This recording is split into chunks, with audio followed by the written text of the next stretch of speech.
आप थोड़े भी हों, आप कमजोर भी हों, लेकिन जब तक आप में गैरत है दुनिया आपकी इज्जत करेगी। उन्होंने दोनों सुपर पावर के सामने हाथ नहीं फैलाया इमदाद मांगने के लिए, कर्जे मांगने के लिए। उन्होंने उनको पैगाम दिया और दुनिया की तारीख इस चीज की गवाह है कि 8-9 सालों के बीच में दोनों सुपर पावर्स मुसलमानों के सामने घुटने टेक देती हैं। ये दुनिया की तारीख में है। तो हमें अल्लाह ने हुक्म दिया कुरान में कि अपने नबी की सुन्नत पे चलो, उसके रास्ते पे चलो। तो नौजवानों, आज सबसे पहला मेरा पैगाम यह है कि सिर्फ एक खुददार कौम की दुनिया इज्जत करती है। वो कौम जो अपनी इज्जत नहीं करती उसकी दुनिया इज्जत नहीं करता। और जब से मैंने सियासत शुरू की 25 साल पहले, मेरा मंशूर देख लो, मैंने 3 चीजें कही कि सबसे पहले हम पाकिस्तान को एक खुददार कौम बनाएंगे, अपने पैर पे खड़ा करेंगे और कलमा ला इलाहा इल्लल्लाह के ऊपर अमल करेंगे कि सिवाय अल्लाह हम किसी के सामने सर नहीं झुकाएंगे। दूसरा, इंसानियत, कि हम अपने मुल्क को एक फलाही रियासत बनाएंगे उस तर्ज पे जो हमारे नबी सल्लल्लाहु अलैहि वसल्लम ने मदीना में दुनिया की तारीख में पहली दफा फलाही रियासत बनाई थी। और तीसरी चीज कि हम अपने मुल्क में अदल और इंसाफ का कानून लेके आएंगे, ताकतवर को कानून के नीचे लेके आएंगे। ये 3 चीजें मेरे मंशूर का हिस्सा था 25 साल पहले। और ये मंशूर हमने मदीना की रियासत से लिया था, जिधर हमारे नबी सल्लल्लाहु अलैहि वसल्लम ने इन 3 उसूलों के ऊपर मदीना की रियासत को खड़ा किया था। तो आज सबसे पहले मेरे ये जो 3 स्टूजेस हैं, ये जो 3 इकट्ठे हो गए हैं,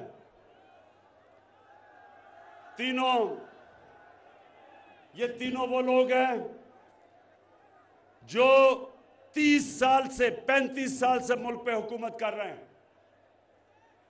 अगर आज हमारे हरे पासपोर्ट की दुनिया में इज्जत नहीं, इन तीनों की वजह से, क्योंकि इन्होंने हमारे मुल्क को मकरूज किया। इन्होंने जाके जो भी बड़े बड़ी पावर थी उनके सामने झुके। इनके पिछले 2008 से लेके 2018 तक 400 ड्रोन अटैक हुए पाकिस्तान में। हमारे कबायली इलाके में 400 ड्रोन अटैक हुए, हमारे शहरी मारे गए, हमारी औरतें, बच्चे, बुजुर्ग, बेकसूर लोग मारे गए।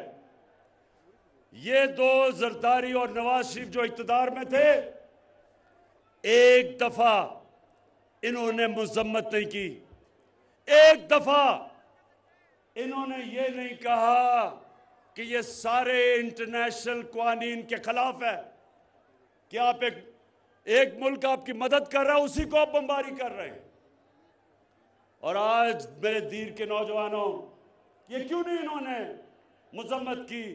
क्योंकि इनके अरबों रुपए और असासे बैरूनी मुल्कों में पड़े हुए हैं और उनकी वजह से इन्होंने एक दफा अपने शहरियों के ऊपर जो जुल्म हो रहा था उसकी मजम्मत नहीं की। कौन मजम्मत कर रहा था, कौन मुजाहरे कर रहा था? आपकी जमात तहरीक इंसाफ। हम सड़कों पर निकले हुए थे।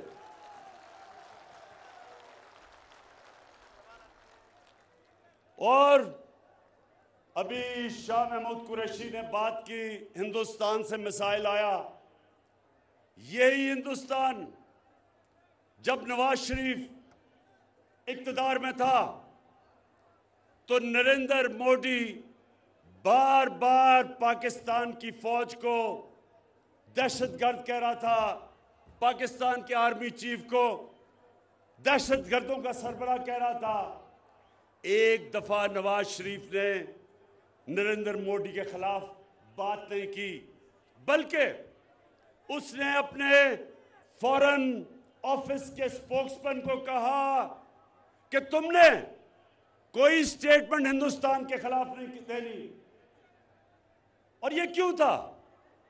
क्योंकि जब इनका पैसा मुल्क से बाहर पड़ा हो, मेरे दीर के नौजवानों ये सुन लो, जिस जमात के भी सरबराह का पैसा मुल्क से बाहर पड़ा हो वो कभी आज़ाद फॉरेन पॉलिसी नहीं कर सकता, यानी वो फॉरेन पॉलिसी कभी नहीं बनाएगा जिसमें वो अपने अवाम की हिफाजत करे, उनके हुकूक की हिफाजत करे।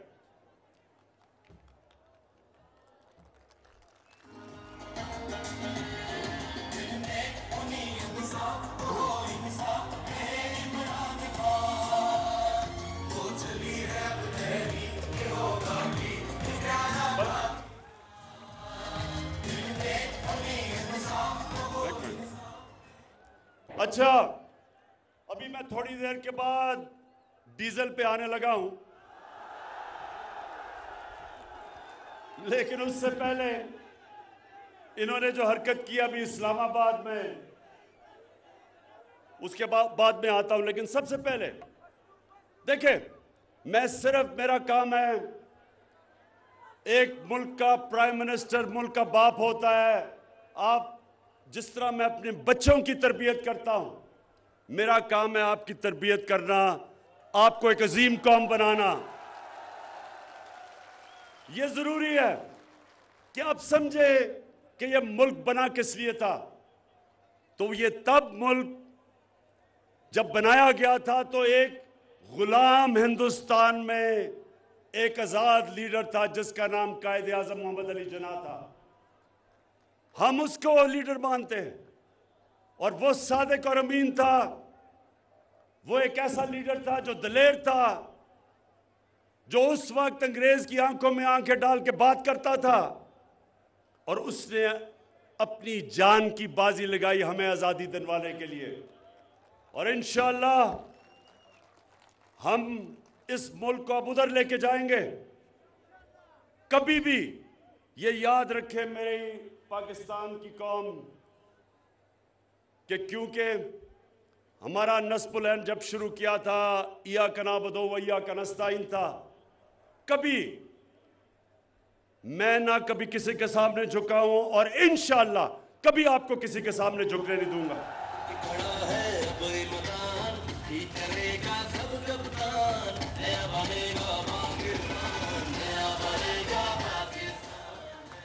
अब मैं एक बात अपनी फौज के ऊपर करना चाहता हूं। अभी डीजल ने एक प्रेस कॉन्फ्रेंस की और उसने ये कहा कि जब हम इक़्तिदार में आएंगे तो हम इदारे को ठीक करेंगे, मतलब कि हम फौज को ठीक करेंगे। मुझे यह बताओ कि आज अगर पाकिस्तान बचा हुआ है उसकी असल वजह यह है कि हमारे पास एक मजबूत फौज है। आज आप नौजवानों मुसलमान दुनिया में देखें, मुसलमान दुनिया में कितना बड़ा अजाब आया हुआ है, तबाह हुए मुसलमान मुल्क। इराक देखें, सीरिया देखें, लिबिया देखें, सोमालिया देखें, हमारे अफगानिस्तान देखें क्या हुआ। तो जब एक मुल्क के पास ताकत नहीं होती अपनी हिफाजत करने के लिए, वो आजाद नहीं रह सकते। इसलिए आज अगर हमारे दुश्मनों ने हमारे मुल्क को तोड़ा नहीं, जो उनका प्रोग्राम है 3 हिस्से में तोड़ने का, उसकी वजह हमारी फौज है। एक ताकतवर मुसलमान दुनिया में सबसे ताकतवर फौज है। अब उसके पीछे कौन पड़ा हुआ है? उसके पीछे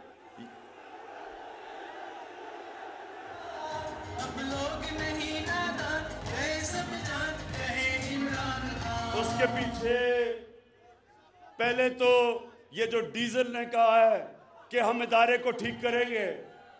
आप कैसे ठीक करेंगे? आपने तो जिस इदारे को हाथ लगाया है, आप तीनों ने, थ्री स्टूजेस ने, आपने सारे इदारे तबाह कर दिए। आपने तो अदालतों के ऊपर अटैक किया, आपने तो जजेस को खरीदा, आपने तो डंडों से सुप्रीम कोर्ट के चीफ जस्टिस को भगाया, आपने तो टेलीफोन कॉल कर करके जजों से फैसले लिए, आपने तो मीडिया के ऊपर लिफाफा जर्नलिज्म शुरू की, रिश्वत दी, आपने तो ये जो बाहर बैठा हुआ है इस मुल्क का सबसे बुज़दिल झूठा आदमी, कहते हैं, मुझे ये भी कहते हैं कि जी उसको भगौड़ा ना कहो। इतना वो भगौड़ा भी है और वो झूठा भी है। पहले झूठ बोल के गया कि मुशर्रफ के मैंने कोई 10 साल का कॉन्ट्रैक्ट नहीं किया। अब झूठ बोल के गया है कि जी मेरी तो तबीयत बहुत बुरी है, मैं तो मरने लगा हूं, अगर मैं बरतानिया ना गया तो मैं मर जाऊंगा। तो तब गया तो उसने, सुने जरा, उसने छांगा मांगा की सियासत शुरू की, उसने सियासतदानों की कीमतें लगाई, उस आदमी ने ये लिफाफा सहाफत शुरू की, उस आदमी ने आर्मी चीफ को, आसिफ नवाज जंजुआ को BMW गाड़ी से रिश्वत देने की कोशिश की। तो वो आज फौज को ठीक करेंगे? वो आदमी है जिसने काठमांडू के नेपाल में नरेंद्र मोदी से छुप के मिल रहा था अपनी फौज के खिलाफ, जिसने नरेंद्र मोदी को शादी पे बुलाया जो कि कश्मीरियों के ऊपर जुल्म कर रहा था। क्या वो ठीक करेगा फौज? या वो डीजल जिसने अमेरिकन एम्बेसडर के पास बैठ के कहा, एन पैटरसन को, उसने अमेरिकन एम्बेसडर को कहा कि मैं आपकी खिदमत करने के लिए तैयार हूं, मुझे भी एक मौका दे दो। और या वो आसिफ जरदारी पाकिस्तानी फौज को ठीक करेगा? मुल्क की सबसे बड़ी बीमारी उसने, आसिफ जरदारी ने, सुने जरा, आसिफ जरदारी ने एक मेमो गेट हुआ था, अमेरिकनों को खत लिखता है कि जी मुझे अपनी फौज से बचा लो। क्या वो फौज को ठीक करेगा? या वो छोटा शोबा शरीफ? अब ये शहबाज शरीफ कहता कि इमरान खान ने बड़ा गलत किया कि वो यूरोपियन यूनियन को उसने उनकी मजम्मत की। शहबाज शरीफ, तुम ये जो टाई कमीज और सूट पहन के अंग्रेजी बोल के तुम समझते हो कि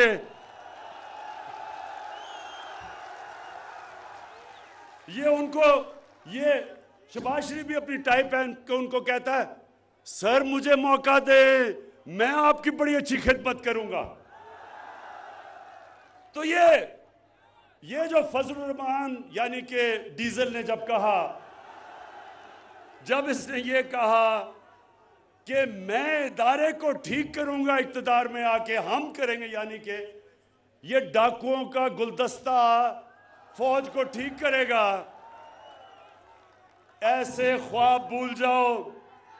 मैं इन सारों को एक पैगाम देता हूं, मैं इन सबको एक पैगाम देता हूं कि इंशाअल्लाह दूध का दूध, पानी का पानी होने लगा है। आपने आपने वो किया जो कप्तान अल्लाह से दुआ कर रहा था कि अल्लाह ये अज़्म इत्मीनान मेरे पे करें। मैं ये दुआ इसलिए कर रहा था क्योंकि हर थोड़ी देर के बाद जी धरना देने आ रहे हैं, गवर्नमेंट अगले महीने जा रही है, गवर्नमेंट उससे अगले महीने जा रही है।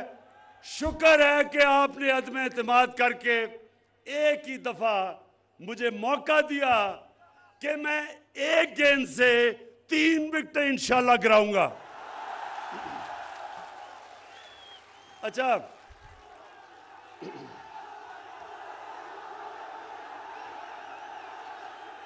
और इंशाल्लाह एक दिन पहले अज़्म इत्मीनान से ये सारी कौम देखेगी डी चौक में इंसानों का समुंदर होगा इस्लामाबाद में।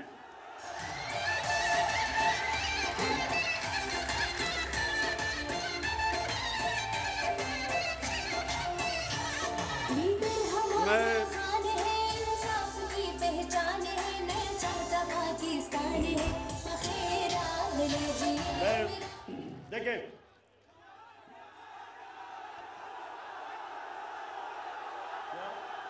क्या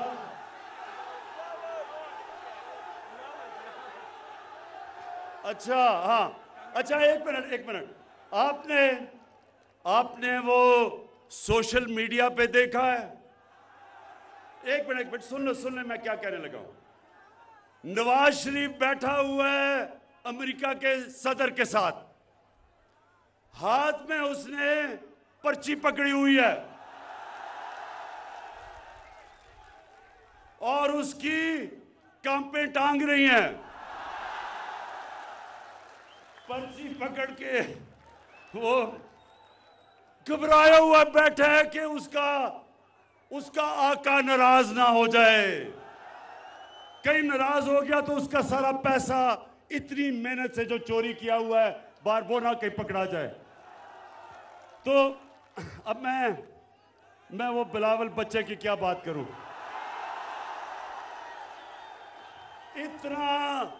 इतना पैसा खर्च करके इस्लामाबाद पे आया, वो बेचारे सिंध से लोगों को पैसे दे दे के लेके आया वहां इस्लामाबाद, और उधर लोगों से पूछे जी उसका क्या पैगाम था, उन्होंने कहा जी कांपे टांग रही हैं। अच्छा सुने आप, दूसरी चीज देखें, मैं बाद में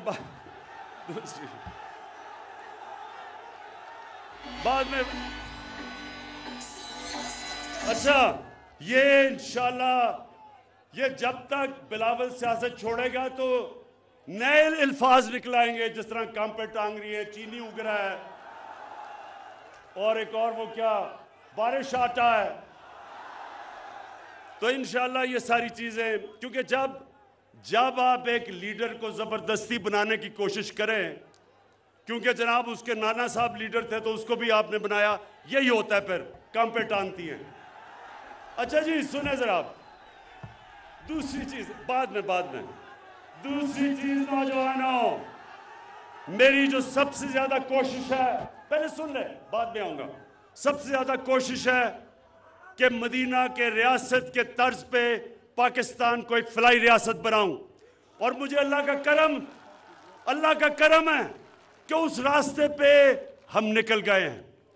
नौजवानों, अब आपके यहां से दीर से बड़े लोग बाहर काम करते हैं, उनसे कभी पूछे कि कोई दुनिया में इस वक्त मुल्क है जिधर हर खानदान के पास 10 लाख रुपए की हेल्थ इंश्योरेंस है, किसी भी अस्पताल में जाके अपना इलाज करवाएं? एक मुल्क बता दें। ये इंशाल्लाह दुनिया के लिए पाकिस्तान एक मिसाल बनेगा। हमारे पास अभी वसाइल नहीं है, अभी पैसे नहीं हैं, अभी तो टैक्स इकट्ठा होना शुरू हुआ है, लेकिन अभी से हमने वो कदम उठाया है जो अमीर तरीन मुल्क भी नहीं कर सकते, कि हर अपने खानदान को आप 10 लाख रुपए की हेल्थ इंश्योरेंस दें, किसी भी अस्पताल में जाके इलाज करवा सके। और ये हमारा सफर है उस तरफ, इस मुल्क को एक इंसानियत का निज़ाम ला के एक ऐसी फलाई रियासत बने जो सारी मुसलमान दुनिया हमारी मिसाल से सीखेगी। हमने नौजवानों, कामयाब पाकिस्तान में 20 लाख गरीब खानदानों के लिए 5 लाख रुपए का कर्जा सूद के बगैर, 20 लाख रुपया घर के लिए सूद के बगैर कर्जा, और एक जगह टेक्निकल एजुकेशन, और जो किसान वो अपनी जमीन पे पैसे लगाना चाहता है उसके लिए भी हमने 5 लाख सूद के बगैर कर्जा रखा है। उसके अलावा क्योंकि महंगाई है, आलमी महंगाई आई हुई है, महंगाई का दुनिया में समुंदर आया हुआ है। 40-40 साल के बाद अमेरिका जैसी जगह में सबसे ज्यादा महंगाई है। उस दौर में हमने 2 करोड़ खानदान को हमने देना शुरू किया है एहसास राशन, यानी जाके अपने करियाना स्टोर से आप 30% आपको रियायत मिलेगी आटा, चीनी और घी के ऊपर। 2 करोड़ खानदान को हम दे रहे हैं। और सबसे बड़ी बात, अगर आपके धीर से लोग दुबई हैं, याद रखें दुबई में, यूएई में जमीन से तेल निकलता है उनके, लेकिन क्योंकि हमने अपने लोगों को बचाया, जो कि दुनिया में इस वक्त तेल सबसे महंगा हुआ है। आज पाकिस्तान में दुबई से सस्ता तेल बिक रहा है, डीजल और पेट्रोल। फजल रहमान और पेट्रोल दुबई से सस्ता है। फजल रहमान को मैं चाहूंगा जरा कभी किसी पेट्रोल पंप पे जाके खुद ही चेक कर ले कि डीजल की कीमत क्या है। अच्छा सुने आप, और आखिरी चीज, ये 2 और मैंने बातें करनी है। और कानून की बालादस्ती का मतलब, जो मदीना की रियासत में मेरे नबी सल्लल्लाहु अलैहि वसल्लम ने, उन्होंने कहा था, ये नौजवानों अपने कानों में डाल लो, कि मैंने जब ये इंसाफ की तहरीक शुरू की थी, मैं अपने नबी की सुन्नत पे चल रहा था। उन्होंने कहा था कि जिस माशरे में इंसाफ नहीं, जिस माशरे में इंसाफ नहीं, और इंसाफ का मतलब कि कमजोर और ताकतवर के लिए कानून, उन्होंने कहा तुम्हारे से पहले बड़ी कौमें तबाह हुई, जिधर जब ताकतवर डाकू चोरी करता था तो उसको सजा नहीं मिलती थी, सिर्फ जब कमजोर गरीब चोर जब चोरी करता था उसको जेल में जब डालते हो कौम तबाह हो जाती है। आज जो मेरा मुकाबला है ये इन 3 डाकुओं से, ये तीनों डाकुओं से मेरा मुकाबला है। और जिस तरह मैं फिर अल्लाह तेरा शुक्र अदा कर रहा हूं कि इन्होंने अदम एतमाद कर दिया, ये मेरी नशिस्त में आ गए हैं। एक इन स्विंग यॉर्कर से तीनों की विकेटें इंशाल्लाह गिराऊंगा। ये जो 3 डाकू हैं ये मेरे से क्या मांग रहे हैं, क्या मांग रहे हैं मेरे से? NRO। शाबाश, माशाल्लाह माशाल्लाह, मेरी नौजवान कौम में बहुत शऊर है। मैं दाद देता हूं आपको। मेरे कहते हैं जी इमरान खान हम तुम्हारी गवर्नमेंट गिरा देंगे अगर तुम हमारे करप्शन के केस बंद नहीं करोगे। मैं इनको कहता हूं गवर्नमेंट गिरानी तो मेरे लिए आसान चीज है, मुझे अपनी जान भी देनी पड़े मैं तुम्हें नहीं छोड़ूंगा। मैं तुम्हारे सामने पॉलिटिक्स नहीं कर रहा, मैं तुम्हारे खिलाफ जहाद लड़ रहा हूं। आपने, मेरे नबी ने कहा कि ताकतवर डाकू जब चोरी करता है आप उसको सजा नहीं देते, मुल्क तबाह हो जाता है। अल्लाह ने इस मुल्क को हर नेमत से नवाजा है, हर चीज दी है, लेकिन क्यों हम उतना अजीम मुल्क नहीं बन सके जो हमें बनना चाहिए था? क्योंकि इस मुल्क में बदकिस्मती से अब तक जो बड़ा डाकू चोरी करता है, हमारा सारा इंसाफ का निजाम उसको सजा नहीं दे सकता। सिर्फ जेल भरे हुए हैं बेचारे गरीब लोगों से जो मजबूरी में चोरी करते हैं। इस निजाम के खिलाफ हजरत अली रजी अल्लाह ताला ने कहा था कि कुफर का निजाम चल जाएगा, लेकिन जुल्म और नाइंसाफी का निजाम नहीं चल सकता। इंशाअल्लाह मैं अपने अल्लाह के सामने वादा करके आया था कि अल्लाह, जब तक मेरे में जान है मैं इस मुल्क में इंसाफ की जंग लड़ूंगा। ये जो डाकुओं का टोला इकट्ठा हो गया है, अब इनकी तीनों की शक्लें तो जरा पहले देखें। एक तरफ खतरनाक डीजल, दूसरी तरफ शक्ल से डाकू लगने वाला जरदारी, और तीसरी तरफ ड्रामाबाज शोबाज। अब ये तीन चूहे निकले हैं मेरा शिकार करने के लिए, और इंशाअल्लाह इनका शिकार होगा जल्दी। अच्छा, आखिर में नौजवानों, अच्छा अभी आता हूं। अच्छा,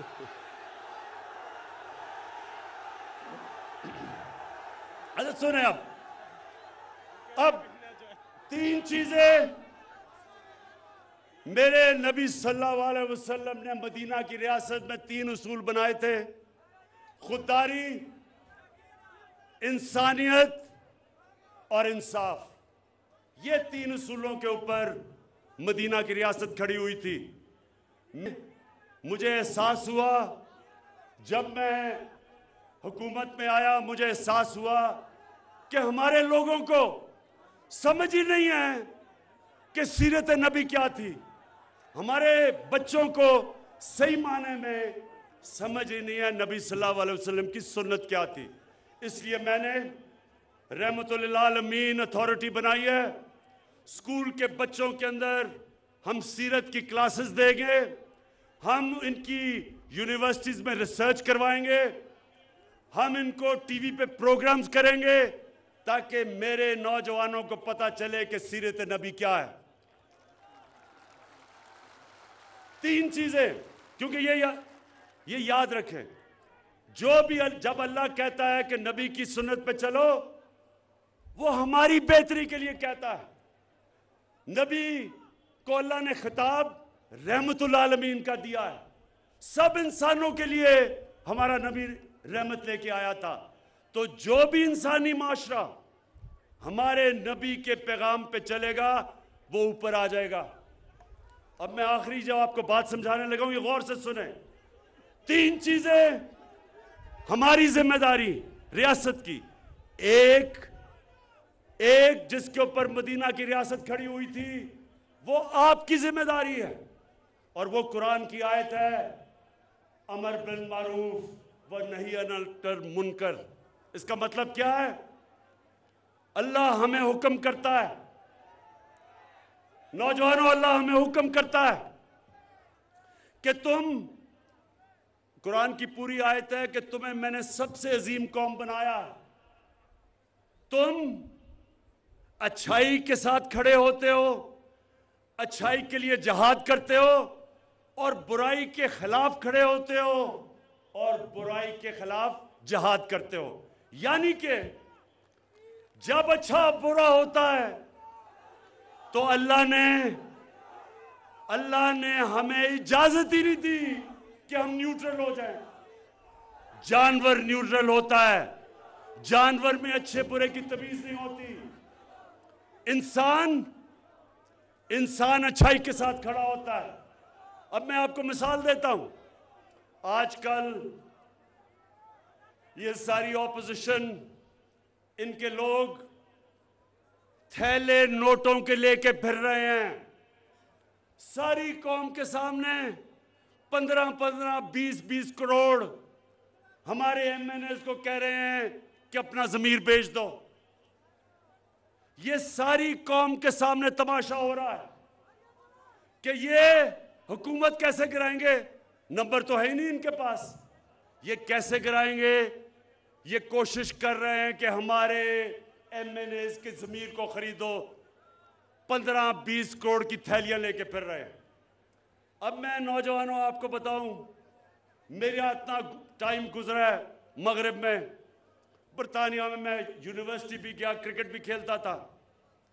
जो हमने जमहूरियत ली वो बरतानिया से ली। बरतानिया के अंदर कोई तस्वर भी नहीं कर सकता कि कोई किसी को पैसा दे के उसका जमीन खरीदेगा, किसी एमएनए का, एमपीए का। तस्वर भी नहीं है।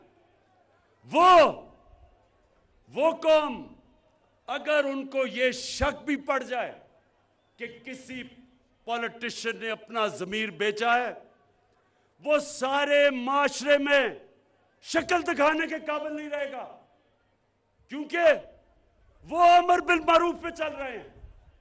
हमारे मुल्क की बदकिस्मती देखो कि इन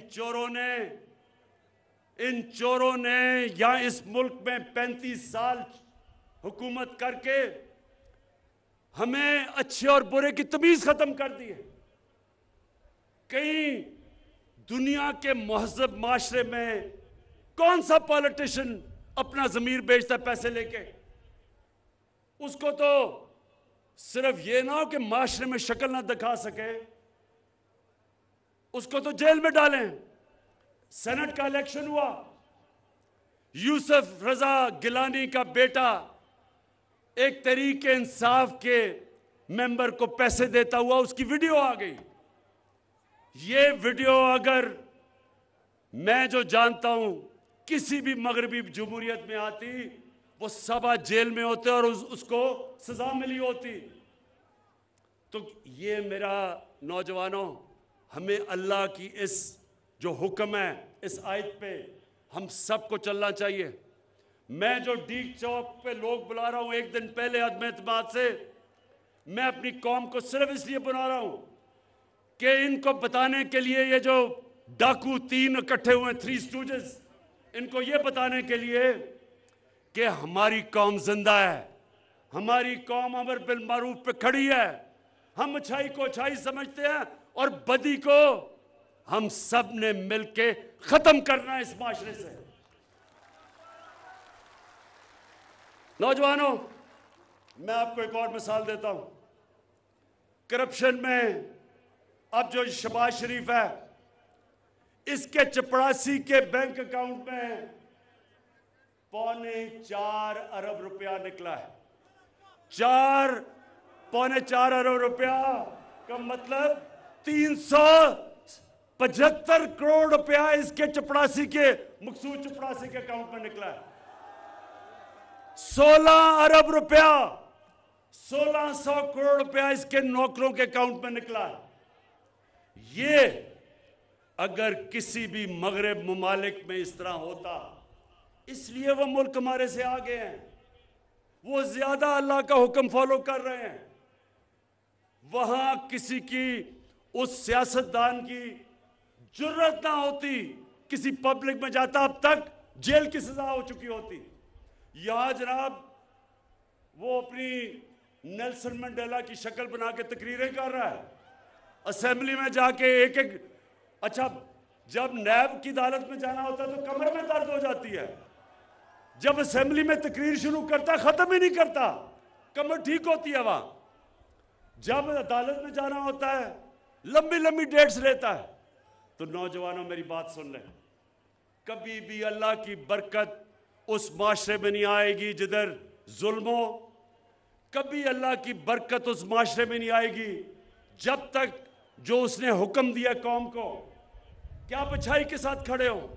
जब आप देख रहे हैं कि माशरे में बुराई ऊपर आ रही है, आप सबके ऊपर अल्लाह फर्ज कर देता है कि उसके खिलाफ जहाद लड़ो। तो ये जो इस वक्त ये सारे 3 डाकू इकट्ठे के कोशिश कर रहे हैं, मैं इनको आज पैगाम देना चाहता हूं कि आप डी चौक में इंशाल्लाह देखेंगे अवाम का समुंदर, और वो सिर्फ एक पैगाम देने आएंगे कि हम अल्लाह के हुक्म पे खड़े हैं, हम अमर बिल मारूफ पे खड़े हैं। हम ये जो तुम कोशिश कर रहे हो लोगों के ज़मीर खरीदने की 20-20 करोड़ रुपए से हम तुम्हें नहीं छोड़ेंगे, हम तुम चोरों को नहीं छोड़ेंगे। वैसे मैं अभी तक मेरे एमएनएस ने मुझे सब ने बताया है कि उनको क्या क्या पैसा ऑफर कर रहे हैं, मुझे आके बता देते हैं, सब मुझे बता देते हैं कि कौन सा इनका इनके डाकुओं सिंडिकेट का, इनका माफिया के जो लोग उनको मिल रहे हैं।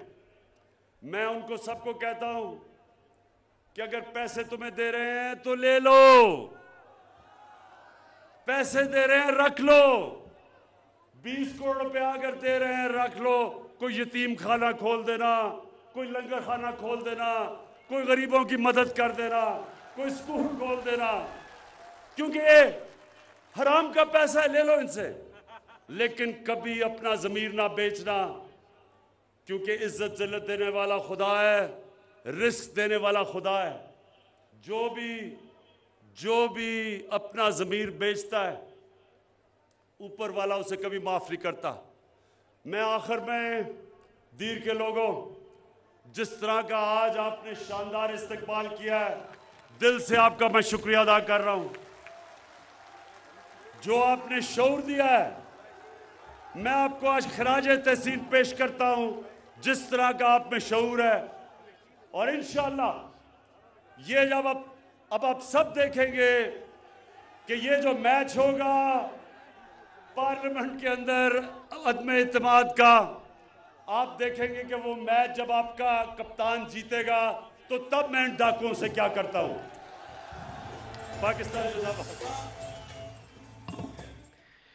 पाकिस्तान का क़याम ला इलाहा इल्लल्लाह की बुनियाद पर हुआ और ये एक मुकम्मल फ़लसफ़ा है। गैर के आगे झुकने वाले की कोई इज़्ज़त नहीं होती, खुददार कौम ही इज़्ज़तदार कौम होती है।